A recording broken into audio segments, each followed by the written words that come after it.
80 के दशक में जब रामानंद सागर जी ने रामायण की शूटिंग की शुरुआत की तो उन्होंने कभी सोचा नहीं होगा कि आने वाले समय में युगों युगों तक इसकी मिसाल दी जाएगी। रामानंद सागर जी का कहना है कि वे रामायण में श्री राम जी के जीवन को बड़ी बारीकी से दिखाना चाहते थे।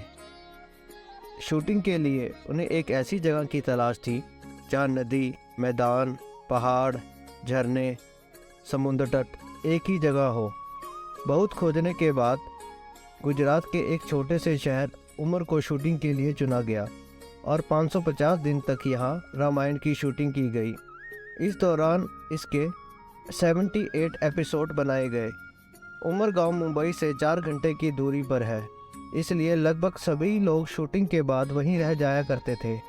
क्या आप जानते हैं कि राम जी का किरदार निभाने वाले अरुण गोविल जी जब राम जी के ऑडिशन के लिए आए तो उन्हें रिजेक्ट कर दिया गया था और बाद में उनकी चेहरे की हल्की सी मुस्कुराहट के कारण उन्हें ये रोल मिला।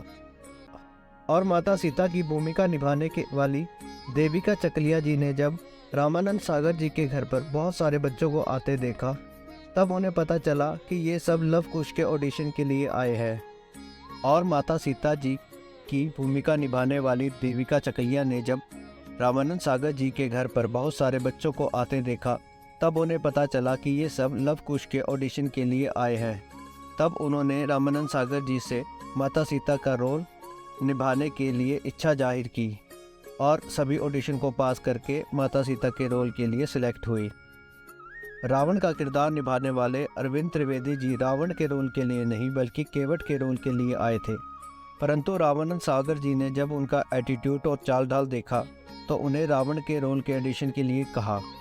जब उन्होंने रावण के रोल का एडिशन दिया तो उन्हें इस रोल के लिए सिलेक्ट कर दिया गया। सभी किरदारों ने अपने अपने रोल को बड़ी मेहनत और ईमानदारी से निभाया। कुछ लोग तो अरुण गोविल और देविका चकलिया जी को सच में भगवान राम और माता सीता मानते थे। इसी कारण कई सार्वजनिक जगहों पर लोगों को उनके पैर छूते और अपने दुख दर्द सुनाते देखा गया है, जिसे देखकर कलाकार भी भावुक हो उठते थे। रावण का किरदार निभाने वाले अरविंद त्रिवेदी जी शूटिंग पर 4 घंटे ट्रैवल करके आते थे और शूटिंग के दौरान व्रत रखते थे। वापस घर लौटकर ही वे अपना व्रत खोलते थे। शूट के लिए तैयार होने में उन्हें कई घंटे लग जाते थे।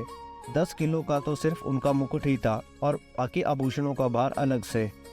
अरविंद त्रिवेदी जी अपना व्रत और किरदार पूरी ईमानदारी से निभाते थे। सभी किरदारों ने अपनी अपनी भूमिका को इतनी अच्छी तरह निभाया है कि आज भी दर्शक जब रामायण देखते हैं तो उसमें मंत्रमुग्ध हो जाते हैं। हनुमान जी जब राम जी और लक्ष्मण जी को अपनी भुजाओं में उठाकर हवा में उड़ते हैं तो इस दृश्य को रिकॉर्ड करने के लिए करोमा टेक्निक के साथ कई एडवांस टेक्निकों का उपयोग किया गया। पहले तो सभी को कुछ समझ नहीं आया, पर जब सीन एडिट होकर सामने आया तो ये दृश्य रामायण का सबसे सुंदर दृश्य बन गया, जिसे देखकर लोग ताली बजाने से खुद को रोक नहीं पाते थे। आपको जानकर हैरानी होगी कि शूटिंग के दौरान कहते हैं कि आसपास के गांव वाले माता सीता और राम जी को पूजने के लिए सेट पर ही आते रहते थे, जिसमें साधारण लोगों के साथ बड़ी बड़ी हस्तियां भी शामिल थीं। उस समय जब टीवी पर रामायण प्रसारण होता था तो सड़कें खाली हो जाती थी। जिन लोगों के पास टीवी नहीं था वो पड़ोस के घर में जाकर देखते थे। एक टीवी के सामने कई परिवारों का एक साथ बैठना सिर्फ रामायण में ही संभव है। कुछ लोग तो टीवी पर फूल माला भी चढ़ाते थे। इतने परिवारों को एक साथ बांधकर टीवी के सामने बिठाने की ताकत सिर्फ रामायण में ही है। इसका लेटेस्ट उदाहरण है, लॉकडाउन में सरकार ने फिर से टीवी पर रामायण को दिखाया और लोगों ने उसी श्रद्धा से देखा जिस श्रद्धा से 80 के दशक में देखा था।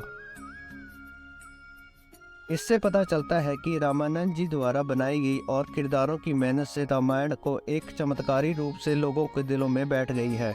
उस समय अन्य किरदारों के रोल के लिए गांव-गांव ढोल बजाकर लोगों को बुलाया जाता था, जिसमें मेहनताने के साथ खाना भी दिया जाता था और लोग भी खुशी खुशी आते थे। उन साधारण लोगों का भी रामायण में बहुत योगदान रहा है। 550 दिन के दौरान 7 काम करने पर सभी लोग आपस में परिवार की तरह रहने लगे थे और यही कारण था कि शूट खत्म होने पर सभी भावुक हो उठे। रामायण को इतनी सुंदर तरह दर्शाने के लिए मैं सभी छोटे बड़े खरीदारों और रामानंद सागर जी का दिल से धन्यवाद करता हूँ। जय श्री राम।